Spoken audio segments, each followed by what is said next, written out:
বাংলার পর ত্রিপুরা এবার উত্তপ্ত। আর এই নিয়ে বিধানসভার বিরোধী দলনেতা সিপিএমের জিতেন্দ্র চৌধুরী নেতৃত্বে বিরোধী রাজনৈতিক দলগুলো বিক্ষোভ সমাবেশ শুরু করে দিয়েছেন। অর্থাৎ বিরোধীদের পার্টি অফিস ভাঙচুরের রাজনৈতিক ষড়যন্ত্র হাত রয়েছে। এদিকে সোনামুড়া, আগরতলা বিভিন্ন পর্যালোচনা করে আমরা জানতে পারছি এবং প্রবল ঝড় বৃষ্টির গতিতেও বন্যা দেখা যায় উত্তর পূর্বের রাজ্যে ত্রিপুরাতে। কিন্তু সোনামুড়ার যে চিত্রটা দেখা গিয়েছিল, প্রতিমা ভৌমিক তিনি 1 ইঞ্চি জমি ছাড়বেন না বলেছিলেন প্রাক্তন বিজেপির প্রতিমন্ত্রী, তিনি সাংসদ ছিলেন। তবে এবার রাজনৈতিক ভূমিকা হিসেবে সিপিএম বা কংগ্রেস তারা রীতিমতো পঞ্চায়েত ভোটের পর থেকে কিন্তু থমথমে পরিবেশের চিত্র দেখা যায়। এবার সেই চিত্রর প্রভাব যদি তাই হয়, তাহলে মুখোমুখি রাজনীতিক সংঘাতের কিসের চিত্র আসে।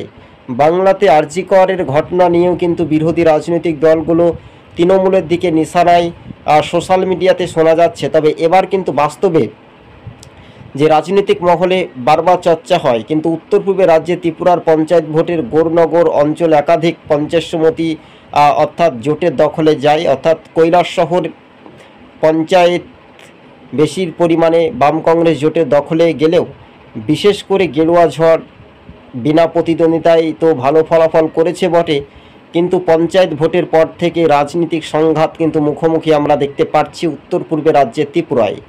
দর্শক বন্ধুগণ, আপনারা দেখছেন সবুজবঙ্গ নিউজ। আপনি যদি আমাদের ইউটিউব চ্যানেলের সঙ্গে নতুন দর্শক হয়ে থাকলে চ্যানেলটিকে সাবস্ক্রাইব করে সঙ্গে থাকুন। আরজি কর কাণ্ডে নিয়েও কিন্তু বাংলা ত্রিপুরা একেবারে উত্তপ্ত পরিস্থিতি। এদিকে ত্রিপুরার শাসক বনাম বিরোধী বিধায়করা কি পর্যালোচনা করবেন। এদিকে রাহুল গান্ধী তিনিও জানিয়েছেন যে আগেই পর্যালোচনা করে তিনি কটাক্ষ করেছেন। এদিকে সীতারাম ইয়েচুরি তিনি দিল্লির হাসপাতালে তিনি ভর্তি রয়েছেন অসুস্থ থাকার কারণে। সিপিএমের বিরোধী দলনেতা জিতেন্দ্র চৌধুরীর নেতৃত্বে প্রতিবাদ চলছে জায়গায় জায়গায়। তবে বিক্ষিপ্ত অশান্তি যাতে না ঘটে, শান্তি থাকার আহ্বান জানিয়ে মুখ্যমন্ত্রী কে জানিয়েছেন উত্তর পূর্বে রাজ্যে ত্রিপুরা ডক্টর মানিক সাহাকে। তবে এই বিষয়টা নিয়েও কিন্তু কার্যত ধোঁয়াশা থেকে যাচ্ছে উত্তর পূর্বে রাজ্যে ত্রিপুরায়।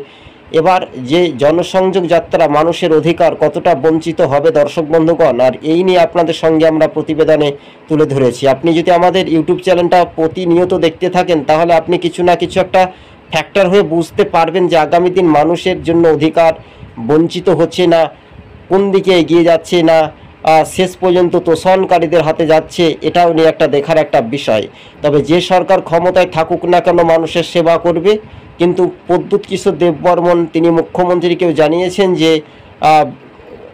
বন্যায় ঘরবাড়ি ভেঙে যায়, তাদেরকে ক্ষতিপূরণের দাবির জন্য মুখ্যমন্ত্রীর কাছে তিনি সোশ্যাল মিডিয়ায় আবদার করেছেন। তবে এই আবদার কতটা টিকে থাকবে বাস্তবে, সেটা এখন রাজনৈতিক মহলে চর্চা, বাম কংগ্রেস এবং মোথা বিজেপি।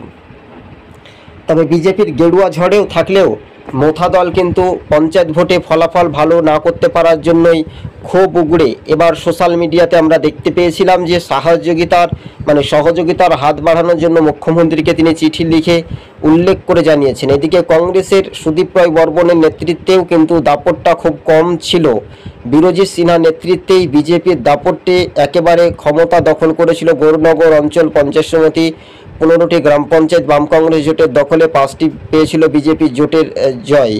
কিন্তু স্বাভাবিকভাবে হিংসার রাজনীতি যাতে না ঘটে তার জন্য রীতিমতো আলাপ আলোচনা তো চলছেই বটে, তবু রাজনৈতিক মহলে যে ভূমিকা নিয়েও প্রশ্ন উঠছিল দর্শক বন্ধুগণ। তবে আগামী দিনে যে মানুষের রায় বা জনগণের যেটা গর্জন, সেটা একেবারে স্পষ্ট হচ্ছে। তাই এই স্পষ্ট ইঙ্গিতপূর্ণ সম্পূর্ণ রকমের কিন্তু আমরা দেখার একটা বিষয় রয়েছে। তবে স্বাভাবিকভাবে যে রাজনৈতিক ভূমিকা নিয়েও প্রশ্ন তো উঠছেই। এই নিয়ে রাজনৈতিক সমীকরণের যে চিত্রগুলো সেগুলো আমরা জানতে পারছি। তবে দর্শক বন্ধুগণ, আগামী দিনের যে মানুষের রায় বা জনগণের যেটা গর্জন, সেটা কিন্তু স্পষ্ট হচ্ছে। আর এই স্পষ্ট বার্তার ইঙ্গিত সম্পূর্ণ রকমের আমরা জানতে পারছি। তবে প্রতিবাদ চলছে আরজি কর নিয়েও যখন, তখন ত্রিপুরাতে রাজ্য রাজনীতি নিয়েও ভোটের হিংসার রাজনীতি রুখতেই সাধারণ মানুষ শান্তির মিছিল করছেন। সম্পূর্ণভাবে ভিডিওগুলো দেখতে থাকবেন যাতে কোনো রকমের বাধাপ্রাপ্ত না হয়। দলমত নির্বিশেষে আরজি কর নিয়ে কলকাতার ঘটনা নিয়েও কিন্তু ত্রিপুরাতে আছড়ে পড়ছে। আর এই ঘটনা শাসক বনাম বিরোধী রাজনৈতিক চাপানোতর চলছে। তবে এদিন বিরোজিৎ সিনহার নেতৃত্বে কংগ্রেস বাম কংগ্রেসের বিজয় মিছিলের উৎসবের পালিত হচ্ছে ত্রিপুরায়। তবে বিরোধী দলনেতা জিতেন্দ্র চৌধুরী সরাসরি তিনি মিছিলে হাঁটছেন, তবে স্বাভাবিকভাবে বলা যেতে পারে রাজনৈতিক সমীকরণ, শান্তি, অবাধ সুষ্ঠু পরিবেশের জন্য যে হিংসা যাতে না ঘটে তার জন্য শান্তির মিছিল তো হচ্ছেই বটে। তার চাইতে আগে যদি থাকতাম ভালো, তার চাইতে গাছতলাতেই একটা পরীক্ষকভাবে ছিলই ভালো। তবে স্বাভাবিকভাবে এই পর্যালোচনা করে দেখা যাচ্ছে। তবে সিপিএম ত্রিপুরাতে বিরোধী দল থাকলেও বিশেষ করে রাজনৈতিক ভূমিকা নিয়েও কিন্তু প্রশ্ন উঠেছিল একাধিকবার, কেননা বিজেপির গেরুয়া ঝড় তো বটেই ছিল। তো স্বাভাবিকভাবে যে রাজনৈতিক মহলে যে চর্চা বা রাজনৈতিক মহলে যে পরিকল্পনা, সেটাও কিন্তু দ্রুত গতিবেগে এগিয়ে যাওয়ার যে সম্ভাবনা, সেটাই কিন্তু আমরা জানতে পারছি দর্শক বন্ধুগণ। তবে হ্যাঁ, কথা দিয়ে কথা রাখতে পারবে যে সরকার, তাকেই মানুষ পরিষেবা করবে। শেখ হাসিনার মতো প্রতিটি রাজ্য রাজনীতির ভূমিকা যাতে না হয়, তার জন্য ঘটনাস্থলে আমরা আজকে আপনাদের সঙ্গে এই প্রতিক্রিয়া বা প্রতিবেদনগুলি তুলে ধরতে বাধ্য হচ্ছি স্বাভাবিকভাবে। তবে এই বিষয়টা নিয়েও যখন সুদীপদের কানে পৌঁছাচ্ছে, তখন সুদীপদের দাপটটা পঞ্চায়েত ভোটে সেই রকম খেলা খেলেনি।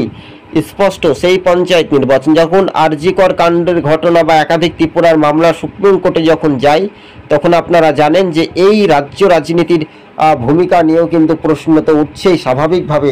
তবে এই নিয়েও কিন্তু একাধিকবার যে রাজ্য রাজনীতির ভূমিকা নিয়ে যখন প্রশ্ন ওঠে, তো স্বাভাবিকভাবে যে মানুষের রায়, সেটাও কিন্তু একটা গ্রহণযোগ্যভাবে কিন্তু দেখার একটা বিষয় রয়েছে। স্বাভাবিকভাবে বলা যেতে পারে যে মানুষের রায় বা গ্রহণযোগ্য হিসেবে কতটা এফেক্ট বা কতটা ফ্যাক্টর হবে, সেই ব্যাপারটাও নিয়েও কিন্তু আমরা জানতে চাইছি। তো দর্শক বন্ধুগণ, আপনারা জানতে পারছেন যে উত্তর পূর্বে রাজ্যে ত্রিপুরায় যে ঘটনাগুলো ঘটছে, যাতে শান্তি থাকে তার জন্য মুখ্যমন্ত্রীকে দলমত নির্বিশেষে এবং চিকিৎসকরাও কিন্তু আহ্বান জানিয়েছেন।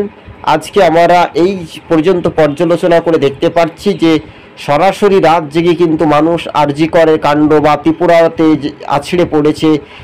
পশ্চিমবঙ্গে যে ঘটনাগুলো বারবার করে দেখানো যাচ্ছে সংবাদ মাধ্যমে, সেগুলো বাস্তবে বা ত্রিপুরাতে আছড়ে পড়ছে। স্বাভাবিকভাবে এটা একটা পর্যালোচনা করে দেখা যাচ্ছে দর্শক বন্ধুগণ। যারা যারা আমাদের ফুটেজগুলো দেখছেন, অবশেষে আমাদেরকে একটা লাইক কমেন্ট করে জানাবেন। কিন্তু রাজনৈতিক মহলে সেটা পর্যালোচনা বা সেটা পরিপ্রেক্ষিতভাবে সেটাও কিন্তু দেখা যাচ্ছে দর্শক বন্ধুগণ। তবে হ্যাঁ, বাস্তবে এই রাজনৈতিক মহলে যে ভূমিকা বা রাজ্য রাজনীতি নিয়েও একটা প্রশ্ন তো উঠছিলই সোশ্যাল মিডিয়াতে, সেটাই কিন্তু একটা দেখার একটা বিষয় রয়েছে দর্শক বন্ধুগণ। আজকে আমাদের লাইভ অনুষ্ঠান বা প্রতিবেদন এখানে আমরা সমাপ্ত বা শেষ করব। আপনি যদি আমাদের চ্যানেলের সঙ্গে নতুন দর্শক হয়ে থাকলে, হ্যাঁ, বাংলার পর ত্রিপুরাতে প্রতিবাদ সারা দেশ জুড়ে, সারা পৃথিবী জুড়েই প্রতিবাদ চলছে। দোষীদের শাস্তির ঘটনা যাতে হয়, তার জন্য শান্তির মিছিল, বিক্ষোভ মিছিল, ডিওয়াইফাই সরাসরি দেখতে পাচ্ছেন উত্তর পূর্বে রাজ্যের ত্রিপুরা থেকে আমরা প্রতিবেদনটি তুলে ধরেছি। আপনারা ভিডিও ফুটেজগুলো দেখতে পাচ্ছেন নিশ্চিন্তে। সেটাই কিন্তু পর্যালোচনা বা পর্যবেক্ষকভাবে দেখা যাচ্ছে।